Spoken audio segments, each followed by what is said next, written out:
오늘 본문 말씀 보시겠습니다. 오늘 본문 말씀은 신약성경 고린도전서 말씀입니다. 고린도전서 11장 17절로 34절까지 말씀.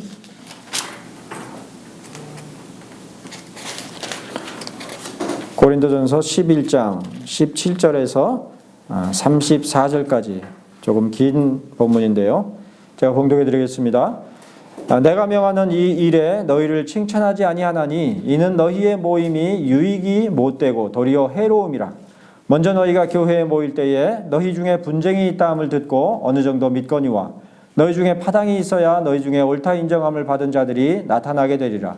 그런즉 너희가 함께 모여서 주의 만찬을 먹을 수 없으니 이는 먹을 때에 각각 자기의 만찬을 먼저 갖다 먹으므로 어떤 사람은 시장하고 어떤 사람은 취함이라. 너희가 먹고 마실 집이 없느냐? 너희가 하나님의 교회를 업신여기고 빈궁한 자들을 부끄럽게 하느냐? 내가 너희에게 무슨 말을 하랴? 너희를 칭찬하랴? 이것으로 칭찬하지 않노라. 내가 너희에게 전한 것은 주께 받은 것이니 곧 주 예수께서 잡히시던 밤에 떡을 가지사 축사하시고 떼어 이르시되 이것은 너희를 위하여 위하는 내 몸이니 이것을 행하여 나를 기념하라 하시고 식후에 또한 그와 같이 잔을 가지시고 이르시되 이 잔은 내 피로 세운 새 언약이니 이것을 행하여 마실 때마다 나를 기념하라 하셨으니 너희가 이 떡을 먹으며 이 잔을 마실 때마다 주의 죽으심을 그가 오실 때까지 전하는 것이니라. 그러므로 누구든지 주의 떡이나 잔을 합당하지 않게 먹고 마시는 자는 주의 몸과 피에 대하여 죄를 짓는 것이니라. 사람이 자기를 살피고 그 후에야 이 떡을 먹고 이 잔을 마실지니 주의 몸을 분별하지 못하고 먹고 마시는 자는 자기의 죄를 먹고 마시는 것이니라. 그러므로 너희 중에 약한 자와 병든 자가 많고 잠자는 자도 적지 아니하니 우리가 우리를 살폈으면 판단을 받지 아니하려니와 우리가 판단을 받는 것은 주께 징계를 받는 것이니 이는 우리로 세상과 함께 정죄함을 받지 않게 하려 하심이라. 그런즉 내 형제들아 먹으러 모일 때에 서로 기다리라. 만일 누구든지 시장하거든 집에서 먹을지니 이는 너희의 모임이 판단받는 모임이 되지 않게 하려 함이라. 그 밖의 일들은 내가 언제든지 갈 때에 바로잡으리라. 아멘. 봉독해드린 고린도전서 11장 17절 이하의 말씀 가운데서 나누는 메시지의 제목은 계속해서 성찬의 가르침. 오늘은 두 번째 순서가 되겠습니다.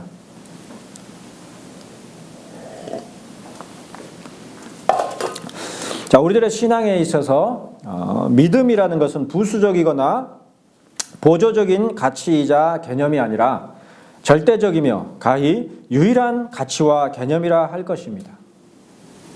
비록 우리들은 실제로 믿음을 삶의 가치로서 절대적으로 중요하게 여기며 살아가지 못하고 있다 할지라도 그러나 여전히 우리들의 신앙에도 지향하거나 회복해야 할 주된 가치이자 개념이라는 점에 있어서는 변함이 없을 것입니다. 이 땅 가운데서 우리의 생활을 개선하거나 보조하기 위하여 믿음이 필요한 것이 아니라 오히려 믿음을 위하여 이 땅의 삶을 살아가는 것이 신자들의 마땅한 가치이자 개념 정립인 것이죠. 만일에 우리들의 신앙과 삶에 있어 믿음이 부수적이거나 보조적인 가치이자 개념이라고 한다면 우리들은 당연히 은혜에 대해서도 우리들 자신의 요구와 필요를 따라서 구하며 추구하게 될 것인데 실제로 우리 주변에서 찾아볼 수 있는 은혜의 이해는 대부분 우리 자신의 임의로 요구하며 고안한 인간적인 것들로 가득한 것을 볼 수가 있죠.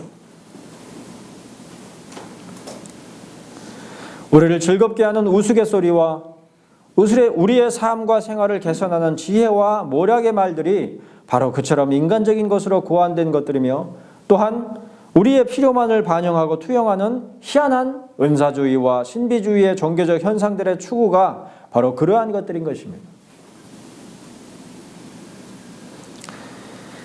사실 우리의 신앙에 있어 구원의 서정 전체가 하나님의 주권과 작정하심에 기원하는 것에서 알 수 있듯이 신앙을 지닌 우리의 삶과 생활은 우리들 자신을 기준으로 하는 것이 아니라 하나님의 계시로서 우리에게 항구적으로 제시되어 있는 성경에 바탕을 두는 것이어야 마땅합니다.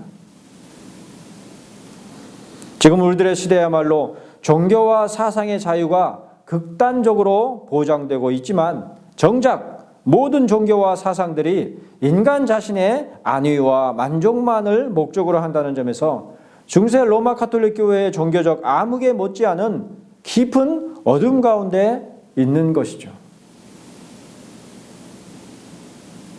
가장 자유로운 시대이지만 가장 진리에 있어서 어두운 그런 시대라고 볼 수가 있겠습니다.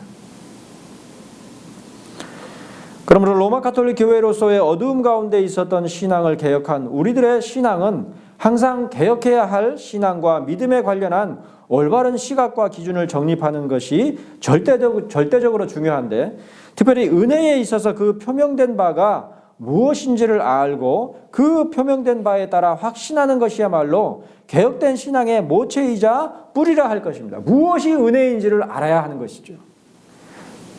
우리에게 필요하고 당장 내게 있어야 될 그런 것들이 공급되는 그런 것을 은혜라고 하는 것이 아니라 하나님께서 제공한 것이 은혜인데 그것이 무엇이냐, 이것을 알아야 되는 것이죠. 우리들의 기억 속에서 거의 사라져버렸거나 혹은 전혀 소개된 바가 없는 종교개혁의 구호인 에클레시아 리포르마타 셈펄 리포르만다 에스트, 곧 개혁된 신앙은 끊임없이 개혁되어야 한다고 하는 말은 우리들 자신의 안목과 비전을 투영하는 구호가 아니라 우리들 자신의 타락과 무능력을 투영하는 구호로서 올바른 신앙과 교리를 추적하여 교부들을 거쳐서 사도들의 신앙에까지 이르며 또한 최종적으로 성경에 기록된 바 원래의 진리로서의 복음과 율법의 정립에 이르기까지 거슬러 올라가는 그야말로 믿음의 실체를 추구하는 모토인 것이죠.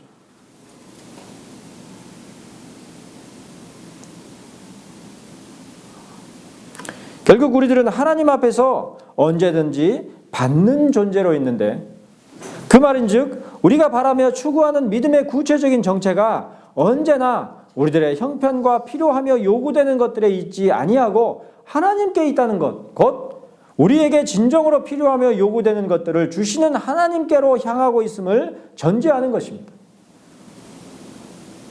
우리에게 이로운 것이 제공되면 그것이 하나님께서 제공하는 것이냐, 그것을 분별할 줄 알아야 되는 것이죠. 우리들은 이 땅에서 우리 육신의 삶에 필요한 것들을 하나님께 바라며 구하는 자들로 있는 것이 아니라 오히려 영원토록 우리에게 필요하며 요구되는 진정한 것들을 하나님께 구하며 바라는 자들로 있어야 하는 것입니다.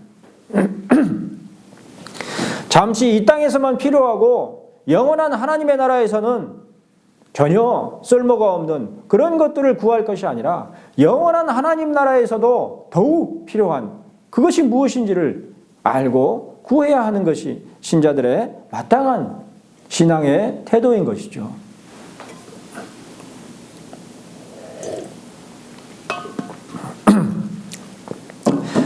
그런즉 우리들은 이 땅에서 우리에게 필요한 것들을 제공하여 주심으로 말미암아 은혜롭다 이렇게 말할 수 있는 것이 아니라 오히려 하나님께서 은혜로서 제공하여 주시는 것에서만 전적으로 은혜로울 수 있는 존재들이어야 마땅한 것입니다. 그냥 아무거나 우리에게 좋아 보이는 것을 얻을 수 있으면 그것이 은혜가 아니라 우리에게 진정 필요한 것이 무엇이냐, 그리고 그 필요를 하나님께서 공급하여 주신, 채워주시는 것이 무엇이냐, 이것을 알고 받을 때에 진정 그것이 은혜요 복이라는 것이죠. 간단히 말해서 우리들은 우리 육신의 질병이나 우리들 자신의 안위를 위해 필요한 물질적인 풍요와 번영 따위를 만족시켜 주시는 것으로 말미암아 은혜롭다 이렇게 말할 것이 아니라 오히려 하나님께서 은혜로운 것으로서 표명하신 것들로 말미암아 진정으로 은혜롭다 말할 수 있어야 할 것인데, 윌리엄 트위스의 교리문답에서는 하나님의 말씀과 성례야말로 바로 그처럼 표명된 은혜라 그랬습니다. 그러므로 우리들은 말씀과 더불어서 빈번하게 시행하는 성찬의 성례 가운데서 진정으로 표명되는 은혜 가운데 있어야 하는 것이죠. 그러니까 하나님께서 공식적으로 제공하시는 은혜의 표현들인 것이죠. 거기에서 은혜가 제공되는 것이지, 그 이외의 것들은 사실은 부수적인 것들이란 말이에요. 하지만 여러 차례 언급한 바와 같이 우리들은 정작 성례, 특히나 세례와 달리 빈번하게 시행하는 주의 만찬인 성찬 가운데서 진정으로 그 표명되는 은혜를 거의 실감하지 못하는 실정입니다. 세례를 받고 처음 성찬을 받을 때는 너무 감격스럽고 벅차오르지만 1년이 가고 2년이 가고 10년이 가고 20년이 가고 평생토록 성찬에 참여하다 보면 그냥 무덤덤하게 의뢰히 받는 것으로 그렇게 성찬에 참여하는 경우가 허다하죠.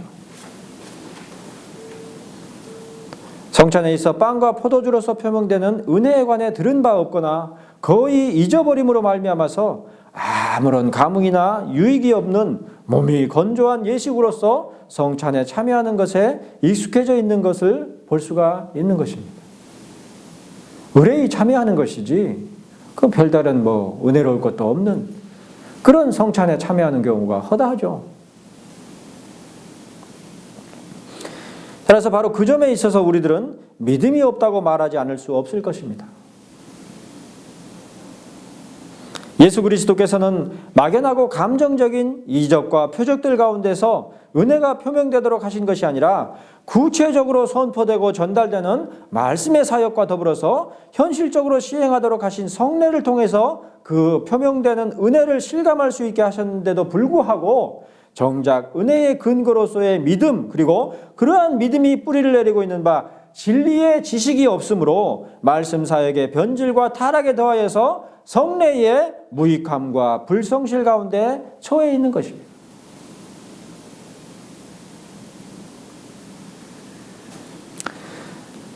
그런데 그러한 우리 시대의 현실은 오늘 메시지의 본문인 고린도전서 11장 27절 말씀에 기록한 바 주의 몸과 피에 대하여 죄를 짓는 것입니다.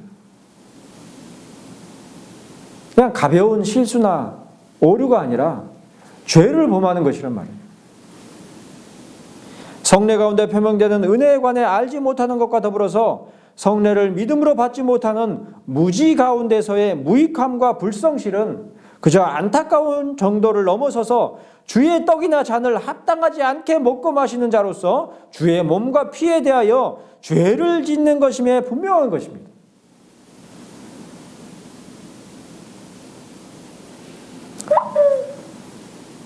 무엇보다 오늘 메시지의 본문인 고린도전서 11장 23절로 25절은 기록하기를 내가 너희에게 전한 것은 주께 받은 것이니 곧 주 예수께서 잡으시던 밤에 떡을 가지사 축사하시고 떼어 이르시되 이것은 너희를 위하는 내 몸이니 이것을 행하여 나를 기념하라 하시고 식후에 또한 그와 같이 잔을 가지시고 이르시되 이 잔은 내 피로 세운 새 언약이니 이것을 행하여 마실 때마다 나를 기념하라 하셨다 그랬으니 지금도 동일하게 시행하는 성찬의 양식과 음료 가운데에는 동일한 주 예수 그리스도의 은혜가 표명되어 있는 것입니다. 그러니까 사도들의 시대에나 지금이나 동일하단 말이에요. 그런즉 만일에 우리 시대의 주의 만찬 가운데서 나누는 양식과 음료가 표명하고 있는 은혜를 받지 못한다고 한다면 그 원인과 이유는 무엇으로 말미암은 것이겠습니까? 애초에 예수 그리스도께서는 전혀 은혜와 유익이 되지 않을 수 있는 지극히 불완전하고 불안정한 것들로서 참으로 희미하게 은혜가 표명되도록 하셨기 때문입니까? 더욱 효과적인 수단들이 있음에도 불구하고 불안하고 불안정한 그런 수단을 사용하셨기 때문에 그런 것이냐? 예수께서 이 땅 가운데 육신을 입고 오셨을 때에 그때와 같이 지금도 물고기 2마리와 떡 5덩어리를 가지고서 무수한 5천이 넘는 백성들을 배불리 먹이고도 남도록 하는 이적으로서 그 은혜가 표명되도록 하셔야 마땅하셨을 것인데 불완전하고 불안정한 성찬의 떡과 포도주로서 표명되도록 하심으로 말미암아서 오늘날 볼 수 있는 바와 같이 무익하고 불성실한 성찬 예식이 시행되고 있는 것인가? 하필 그 영양가도 없는 그럴싸하지도 않은 그런 성찬을 제정하셔가지고 거기에서 무슨 은혜도 누릴 수 없도록 그렇게 하셨는가? 자, 이런 물음과 의문들에 관련해서 우리들은 먼저 지식과 믿음으로 주의 만찬을 가치 있게 받도록 준비되어야 한다고 한 트위스의 교리문답 49문답과 50문답이 제공하고 있는 바를 숙지할 필요가 있습니다. 이어지는 트위스의 교리문답 51문답에서 파악할 수 있는 바와 같이 주의 만찬을 가치 있게 받도록 우리를 준비시키기 위해 필요한 지식과 믿음에 관해서는 우리의 신조와 교리문답 가운데서 명확히 가르침을 받을 수가 있는 것이죠. 안타깝게도 오늘날 우리 시대의 기독교 신앙에서는 지식이나 믿음을 공히 감정적이고 신비적인 것이라 생각하는 경향이 짙게 깔려 있습니다. 기독교 신앙에서의 지식이라는 것은 기도와 경건의 생활 가운데서 경험하는 신비적인 체험들과 확신에 관한 것이며, 또한 믿음이라는 것도 경험한 것들에 대한 확신을 견지하는 자기 자신의 종교적 신념과 같은 것으로서 여기는 풍토가 만연되어 있는 것입니다. 그러나 기독교 신앙에 있어서의 지식이란 감정적이고 신비적인 경험들에 근거하는 것이 아니라 성경에 근거하는 것인데, 특히 주의 만찬으로서의 성찬에 관한 지식은 오늘 메시지의 본문인 고린도전서 11장 17절 이하의 말씀에서 볼 수 있는 바 주 예수 그리스도께서 제정하신 성찬의 규례가 무엇인지를 정확하게 숙지하고 이해함을 전제하는 것입니다. 그러므로 바울 사도는 23절에서 내가 너희에게 전한 것은 주께 받은 것이라고 기록했던 것이죠. 주께서 제정하신 성찬의 규례가 무엇인지를 바울 사도는 명확하게 기록하고자 했던 것입니다.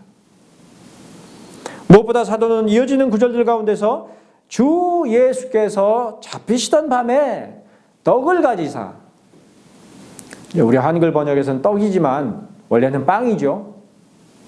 축사하시고 떼어 이르시되 이것은 너희를 위하는 내 몸이니 이것을 행하여 나를 기념하라고 하신 것을 언급하고 있습니다.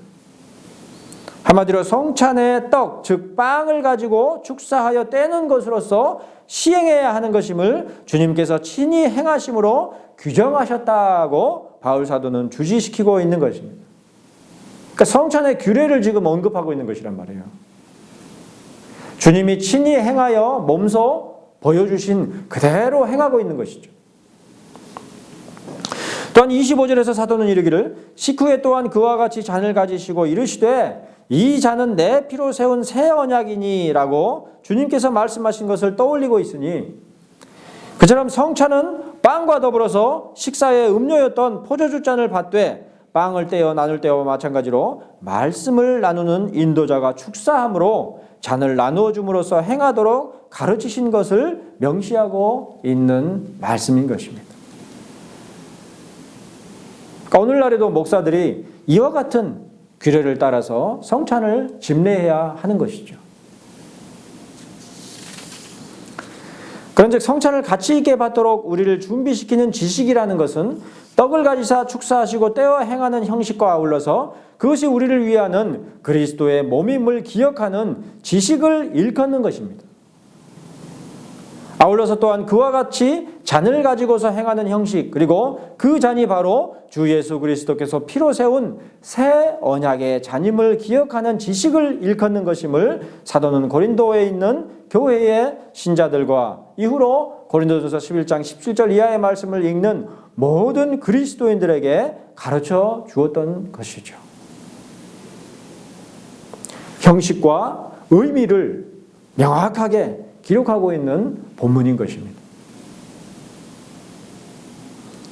특히나 사도는 이것을 행하여 나를 기념하라, 그리고 이것을 행하여 마실 때마다 나를 기념하라고 하신 주님의 말씀만이 아니라 무엇보다 이 잔은 내 피로 세운 새 언약이니라 이렇게 기록해서 성찬이 단순히 그리스도를 기념하는 의미로서 제정된 것이 아니라 그리스도로 말미암아 새로이 제정된 언약이라는 사실을 명백하게 가르쳐 주었습니다. 새 언약이란 말이에요.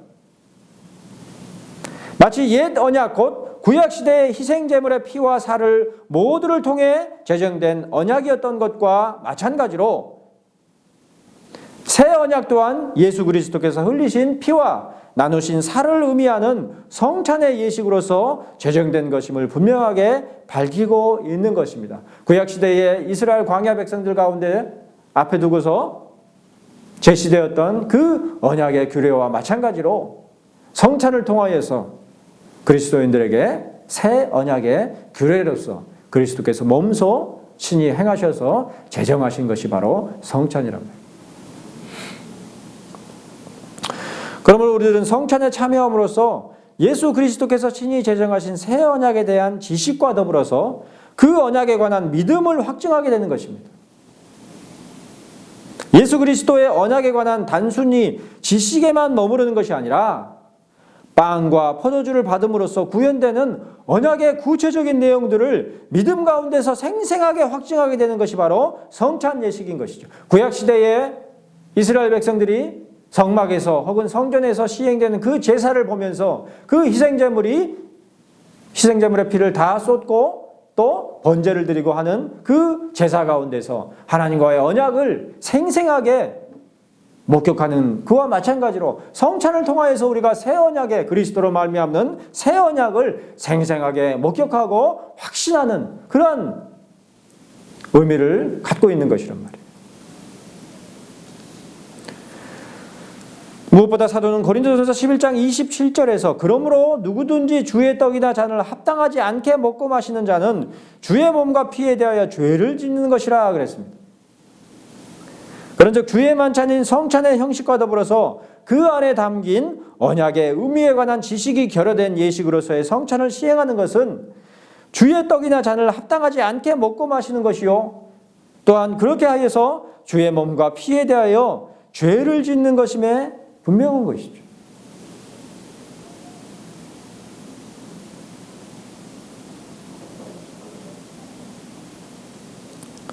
잘 아는 바와 같이 고린도전서 11장에서 바울 사도가 지적한 것에서 알 수 있듯이 고린도에 있는 그리스도인 신자들은 그동안에 교회로 함께 모여서 온전한 성찬 곧 주께서 제정하신 그대로 성찬을 시행하지 않았으므로 말미암아 주의 몸과 피에 대하여 죄를 지을 뿐이었습니다.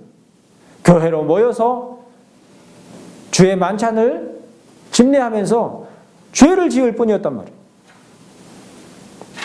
그들은 교회로 함께 모여서 행하는 주의 만찬을 한낱 인간적인 만찬으로 전락시켜버리는 행실 뭐예요? 각각 자기의 만찬을 먼저 갖다 먹음으로 어떤 사람은 시장하고 어떤 사람은 취하게 되는 여느 만찬과 전혀 다르지 않은 것으로 시행했던 것입니다. 성찬이 아니라 그냥 집에서 하는 만찬과 다를 것이 없는 그런 형식으로 주의 만찬을 시행했던 것이죠. 그런데 그처럼 주의 만찬을 여느 인간들의 만찬과 하나도 다르지 않은 것으로 전락시킨 주된 요인은 1차적으로 주께서 제정하신 그대로 성찬을 시행하지 않음으로 말미암았습니다. 따라서 바울 사도는 그런 고린도 교회의 신자들에게 주께서 제정하신 성찬의 규례가 어떤 것인지를 상당히 소상하게 기록하여 가르치고 있는 것이죠. 주 예수께서 잡히시던 밤에 떡을 가지사 축사하시고 떼어 이르시되 이것은 너희를 위하는 내 몸이니 이것을 행하여 나를 기념하라는 말씀과 더불어서 식후에 또한 그와 같이 잔을 가지시고 이르시되 이 잔은 내 피로 세운 새 언약이니라고 한 말씀은 모두 합당하게 시행되는 성찬의 규례가 무엇인지를 구체적으로 명시하여 가르치는 말씀인 것입니다. 한마디로 교회로 함께 모여서 시행하는 성찬을 합당하게 시행하는 것은 주께서 친히 행하시어 제정하신 모양과 형식 그대로 행하는 것임을 분명하게 가르쳐 주었던 것이죠. 바로 그런 이유로 바울 사도는 이것을 행하여 나를 기념하라는 주님의 말씀과 더불어서 이 잔은 내 피로 세운 새 언약이니라 하신 말씀까지를 분명하게 밝혀 주었던 것입니다. 언약의 규례인 것이죠. 그런데 고린도전서 11장 23절로 26절까지에 기록되어 있는 말씀들은 명백히 성찬의 형식과 모양에 관한 규례로서 기록된 것입니다. 그 규례를 따라서 오늘날에도 성찬을 집례해야 하는 것이죠. 그저 그러한 의미로 기념하라는 것이 아니라 그와 같은 형식으로 행하라고 주님께서 말씀하셨음을 바울 사도가 가르쳐주고 있는 것이죠. 그냥 기념하는 것이라고 한다면 그냥 나름대로, 우리 나름대로 주 예수 그리스도를 기념할 수 있는데, 그럴 수도 있을 것인데, 그것이 아니라 새 언약의 규례이기 때문에 그 규례는 변동이 없는 거예요. 사실 오늘날 우리 시대의 성찬을 통해서 은혜를 얻지 못하는 주된 요인 가운데 하나가 바로 이와 같은 성찬의 형식에 관한 지식과 이해가 결여됨에 있습니다. 오늘날 수많은 그리스도인들이 성찬 예식을 그저 우리의 죄를 인하여 십자가에 달리신 그리스도를 기념하는 것 정도로만 이해하지, 그 형식이 구체적으로 어떠해야 하는지에 관한 소상한 지식이 부족한 것을 볼 수가 있죠. 심지어 그것을 집례하는 목회자들도 성찬의 규례에 대하여서 제대로 알지 못하고 그 의미에 대하여서 더더욱 생각하지 못하는 그러한 시절이죠. 그러므로 성찬의 떡과 포도주라고 하는 요소들이 핵심적이라고만 알 뿐 그 요소들을 나누는 절차와 형식이 어떠해야 하며 또한 어떤 의미로서 시행해야 하는가에 관한 구체적인 지식이 결여되어 있는 것입니다. 자기들 나름대로 시행하는 것이죠. 예컨대 성찬의 떡, 곧 빵은 미리 잘라놓은 조각을 나누는 형식으로서가 아니라 한 덩이로 된 빵을 회중들 앞에서 떼어 나누는 형식으로서 시행하도록 주께서 친히 그의 제자들 앞에서 시행하셨다는 사실을 많은 그리스도인들뿐만 아니라 교회의 지휘자들조차도 알지 못하고 있습니다. 성찬의 빵을 회중들의 눈앞에서 찢어 떼는 것에는 한 덩이의 빵을 함께 나누는 공동체적인 의미로서가 아니라 그리스도께서 실제로 그 살을 찢으신 일을 생생하게 떠올리도록 하는 의미가 내포되어 있는 것이죠. 마치 구약시대에 어린 양이 피를 흘리고 죽임을 당하는 그 모습 가운데서 우리의 죄가 마땅히 하나님 앞에서 그와 같이 죽임을 당할 죄라는 것을 생생하게 목도함과 마찬가지 맥락인 것이죠. 또한 그처럼 빵을 찢는 형식 가운데서 부수적으로 우리들은 예수 그리스도께서 왜 로마 제국의 지배 가운데 있던 시대에 로마의 형벌을 받으셔야 했었는지에 관한 이해를 얻을 수가 있는데, 그것은 예수께서 로마 병사에게 채찍을 맞으신 일과 관련된 지식입니다. 예수께서는 우리가 흔히 알고 있는 긴 가죽줄로 된 채찍을 맞으신 것이 아니라, 카우보이들이 이렇게 휘두르는 긴 그 채찍이 아니라 중간중간에 짐승의 뼈 조각이 날카롭게 박혀있는 여러 가닥의 가죽줄로 이루어진 로마군의 태형 도구에 맞으셨으니 그 채찍의 뼈 조각들로 인해서 예수 그리스도의 살이 그야말로 온통 찢어졌던 것이죠. 날카로운 뼈 조각이 살에 칠 때 박히고 그 다음에 그 채를 거둘 때에 곧장 살점을 떼어내는 그런 형벌을 당하셨단 말이에요. 예수 그리스도께서는 그저 성찬의 빵으로서만 자신의 살을 찢어 떼신 것이 아니라 그 살이 찢기는 태형을 친히 감수하신 일을 통해 행하셨던 것입니다. 빵으로서만 제물이 되신 것이 아니라 몸소 제물이 되셨단 말이에요. 그뿐입니까? 예수께서는 성찬의 포도주를 잔에 나누어 부으심으로써만 그 피를 흘려 마시도록 하신 것이 아니라 십자가에 달리시어 그 몸의 물과 피를 다 쏟으신 일 가운데서 실제로 그 피를 흘리셨습니다. 그러므로 빵을 회중들 앞에서 직접 떼어 시행하는 성찬의 형식과 더불어서 병에 든 포도주를 회중들 앞에서 직접 잔으로 나누어 붓는 형식 또한 예수께서 친히 감당하셨던 일들에 대한 생생한 시연으로서의 의미를 담고 있는 것이죠. 그러나 오늘날 많은 교회들에서 시행하는 성찬 예식에서는 이러한 형식과 그 의미들을 생략해버리고 있는데, 이는 대부분의 교회들에서 암묵적인 모범이 되어버린 대형 교회들의 현실적인 문제점을 고스란히 투영한 것입니다. 수백 명을 넘어서 수천 명, 수만 명에 이르는 회중들로 이루어진 대형 교회들의 현실에서는 주께서 친히 제정하신 바와 같이 한 덩이의 빵을 떼어 모두에게 나누는 일이 불가능하며 또한 한 병에 담긴 포도주를 모두에게 나누어 붓는 것이 불가능한 것이죠. 그러면 미리 떡을 자르고 포도주 잔을 나누어 부어 성찬 예식을 시행할 수밖에 없게 된 것인데 어느새 그처럼 시행하는 것이 성찬 예식의 표준인 것처럼 인식되어서 작은 규모의 회중으로 된 교회들 가운데서도 그와 동일하게 미리 빵을 잘라두고 잔을 채워두는 형식으로 시행하게 된 것입니다. 지금 우리가 흔하게 목격할 수 있는 그런 성찬의 형식이죠. 결정적으로 그러한 형식의 변모는 주께서 친히 떼어주신 빵과 나누어 따르신 포도주에 대한 지식을 결여하게 하거나 적어도 그 의미를 실감하기 어렵도록 하는 심각한 원인이 되었습니다. 거창한 예식처럼 보일 뿐이지, 그러니까 금도구만 그런 그릇에다가 식기도 담잖아요, 그죠? 그러므로 앞서 언급한 바와 같이 성찬을 통해 별다른 은혜를 알지 못하며 얻지도 못하고 있는 우리 시대의 기독교회들의 현실은 어쩌면 당연한 것인지 모르겠습니다. 그러한 의미들을 담고 있는 성찬의 형식을 본 적도 없고 경험한 적도 없으니 그러한 의미들을 내포하는 은혜를 얻지 못하는 것이 당연한 것이죠. 자, 이 점에 있어서 우리들이 다시 한번 기억해야만 하는 것이 바로 우리들은 하나님 앞에서 늘 받는 자로 있다는 사실입니다.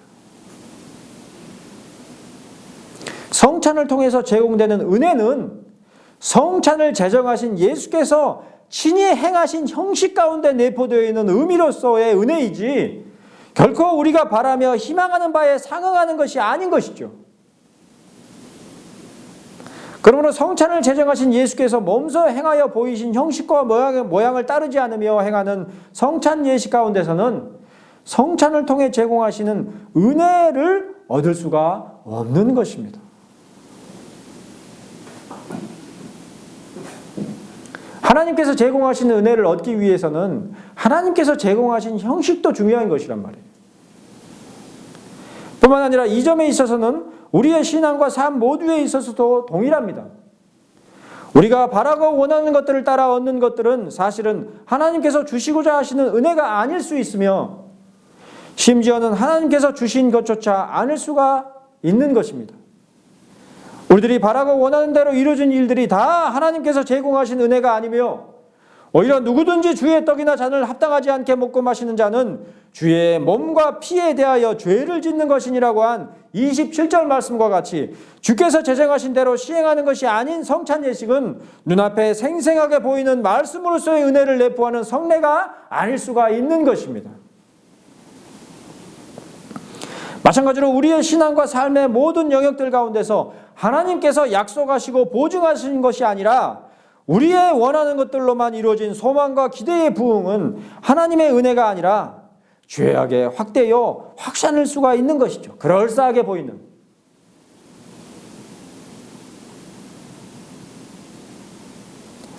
바로 이러한 이유로 성찬을 가치 있게 받도록 예비할 중요한 신앙의 요소가 바로 지식과 믿음인 것입니다. 티우스 교리문답에서 언급한 바죠. 우리들은 성경에 제시된 그대로의 성례와 은혜가 무엇인지에 관한 바른 지식과 더불어서 그러한 지식들에 대한 굳은 믿음이 반드시 예비되어야만 하는 것입니다. 그리고 그러한 지식과 그에 근거한 바른 믿음을 우리들에게 가장 명확하게 가르쳐주고 있는 것이 바로 티우스의 교리문답과 같은 교리문답들과 신조들인 것이죠. 그런데 오늘날 우리의 목회 현장에서 신조들과 교리문답이 거의 사용되지 않고 또 바르게 이해할 수도 없는 그런 수준에 이르렀으니 애초에 하나님께서 제공하시는 바 은혜에 대하여서는 알지 못함으로 받지도 못하는, 그래서 엉뚱한 것들을 은혜라고 생각하고 엉뚱한 것들을 구하는 그런 잘못된 종교 가운데 있는 것이죠.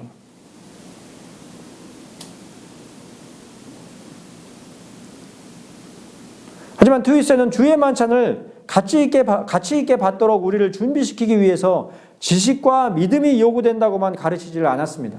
그것만 있으면 된다 이렇게 말하지 않고 오히려 52문답에서 언급하는 바와 같이 회개와 사랑 또한 우리로 주의 만찬을 가치 있게 받도록 준비시키는 유익한 요소들인 것입니다. 필요한 요소들이죠. 사실 오늘 메시지의 본문인 고린도전서 11장 17절 이하의 말씀 가운데서 사도 바울은 주께서 가르쳐 행하신 대로 시행하지 않고 그저 여느 인간들의 만찬과 마찬가지로 자신들만 배부르고 취하는 만찬이 되어버린 고린도 교회의 성찬에 대해서 그리스도께서 제정하신 규례로서의 성찬의 시행에 대해서만 가르치지를 않았습니다.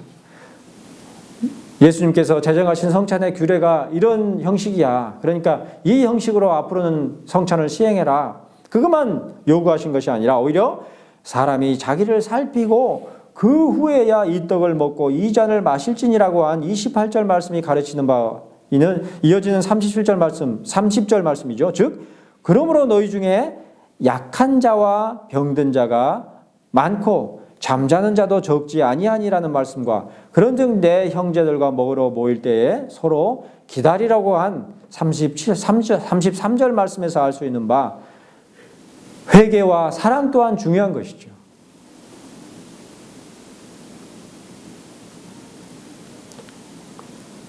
아울러 22절에 기록한 바 내가 너희에게 무슨 말을 하랴 너희를 칭찬하랴 이것으로 칭찬하지 않노라. 37절에 우리가 우리를 살폈으며 판단을 받지 아니하려니와 우리가 판단을 받는 것은 주께 징계를 받는 것이니 이는 우리로 세상과 함께 정죄함을 받지 않게 하심이라. 이 말씀에서 알 수 있는 회개, 사랑과 회개가 중요하다는 사실을 고린도 교인들에게 바울 사도는 친히 가르치고 있는 것이죠. 그러니까 성찬에 참여하기 위해서는 성찬의 형식에 대한 바른 지식 그리고 그 의미하는 바에 대한 바른 지식 아울러서 그 지식들에 대한 굳건한 믿음 그리고 회개와 사랑의 그 모든 것들이 겸비되어야 온당한 성찬 가운데서의 은혜를 누릴 수가 있는 것이죠. 아마도 지식에 있어서 특히나 신조와 교리문답에 바탕을 둔 신앙의 지식에 있어서 개혁주의 신자들만큼 깊이 있고 풍성한 분량을 지닌 경우가 드물 것입니다. 그나마 많이 부족하긴 해도 그나마 개혁주의 신학을 얘기하는 그런 교회들에서는 교리문답과 신조들을 중요하게 여기죠. 온갖 경험들과 막연하고 허황된 기대를 반영하는 단 한 권의 성경 말씀에만 근거하는 신앙을 지닌 신자들과 달리 개혁신앙을 추구하는 신자들은 수없이 많은 책들과 지식들 가운데서 성경 말씀에 천착하는 참으로 고상한 신앙의 경지에 있는 것이 사실이죠. 바로 그러한 지식들의 바탕을 둔 개혁신앙의 믿음이야말로 견고하고 굳건한 믿음이라 할 수가 있는 것입니다. 지식이 없이 견고하고 굳은 믿음을 가질 수 없단 말이에요.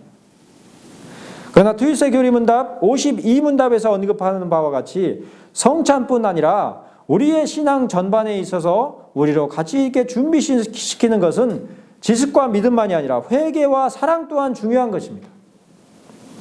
나보다 남을 낮게 여기며 남의 눈에 있는 죄와 허물을 티끌로 여기고 오히려 내 눈에 있는 죄와 허물을 들보처럼 중대하고 심각한 것으로 여기는 회개와 사랑의 실천이야말로 개혁신앙을 추구하는 신자들이 자칫 부족할 수 있는 중요한 요소들인 것입니다.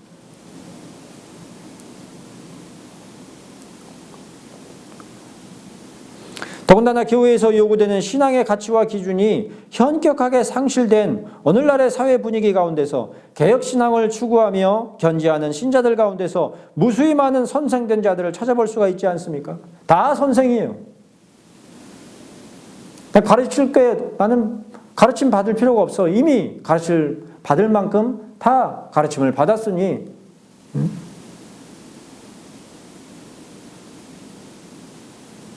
그렇게 여긴단 말이에요. 회개와 사랑에는 마음을 두지 않으면서 오히려 지식에만 창념하여 개혁신학의 수많은 자료들과 정보들로만 자신의 믿음을 드러내려 하는 그런 자들을 볼 수가 있죠. 청교도들이 참 대단했다더라. 그래서 그 청교도들에 대한 지식만을 탐구하지 그 청교도들의 실천과 삶에 대하여서는 따라 행하지 않는 거예요. 그러한 자들에 의해서 개혁신앙이라는 것이 옳고 그름의 문제를 가지고서 논쟁만 하는 자들의 신앙인 것처럼 호도되고 있는 실정이니 트위스의 교리문답 50문답과 52문답에서 제시하는 지식과 믿음 그리고 회개와 사랑은 주의 만찬을 가치 있게 받도록 우리를 준비시키는 것일 뿐만 아니라 우리의 신앙과 삶의 모든 영역들에서도 우리를 가치 있도록 예비케 하는 중요한 부분들인 것입니다. 균형을 이루어야 하는 것이죠. 하지만 바로 그러한 부분들과 요소들이야말로 우리가 하나님 앞에서 받는 자로 있을 뿐임을 진실로 인정하며 고백하도록 하는 것들입니다. 우리가 성찬을 시행할 때에 주님께서 가르쳐 행하심으로 제정하신 형식이 어떤 것인가에 대한 지식으로부터 믿음과 회개 그리고 사랑에 이르기까지 그야말로 모든 부분들과 요소들에 있어서 하나님의 공급하심이 없이는 전혀 얻을 수 없는 자들이 바로 우리들인 것이죠. 우리 속에 사랑이 없는데 어찌 하나님과 이웃에 대해 사랑을 실천할 수가 있겠습니까? 정작 그 사랑이라는 것이 우리의 뜻과 의지를 따라서 자연스레 마음 가운데서 일어날 수 있는 것이 아니지 않습니까? 그냥 말로 사랑해요 하면 그게 사랑이에요? 정말 사랑하는 마음이 우러나야 되는데 우리 속에 그런 것이 쉽게 우러나냔 말이에요. 마찬가지로 우리가 죄인임을 스스로 깨닫지 못하는데 어찌 회개하는 가운데 마음을 예비할 수 있으며 또한 하나님께서 제공하시는 지식이 없는데 어찌 하나님께 대한 굳은 믿음을 견지할 수가 있겠습니까? 이 모든 것들을 하나님께서 주시지 않으시면 우리들은 어느 것 하나도 온전하게 얻을 수 없는 자들인 것입니다. 주셔야 받을 수 있는 자들이란 말이에요. 우리가 갖고 있는 것이 아니라. 그러나 고린도전서 11장 25절에서 사도 바울이 다시 한번 가르치는 바와 같이 주의 만찬인 성찬의 빵과 포도주는 새 언약으로서 제정된 은혜 언약이 표명되는 것들입니다. 은혜 언약의 내용들과 의미들을 잘 아는 사역자의 근거에서만도 아니며 또한 은혜 언약을 표명하는 성찬의 요소들과 그 의미들을 잘 아는 지식과 믿음의 근거에서만이 아니라 그것들을 새 언약을 표명하는 것들로 제정하시고 미리 약속하신 우리 구주 예수 그리스도 안에 있는 하나님의 예비하신 사랑과 은총으로 말미암아 비로소 그 모든 것들 가운데서 새 언약이 확증되는 것입니다. 여기서도 마찬가지로 우리는 받는 자로서만 있는 것이죠. 그런즉 이러한 신앙의 교리들 주의 만찬을 예비하기 위한 바르고 합당한 지식과 믿음뿐만 아니라 회개와 사랑을 통해서 예비되는 은혜 언약으로서의 새 언약으로서의 우리에게 성찬을 제정하신 주 예수 그리스도의 뜻 가운데서 이제 비로소 우리들은 더욱 하나님의 뜻을 따라 예비하신 은혜를 사모하며 추구하는 백성들로 이 땅 가운데 살아감이 마땅한 것입니다.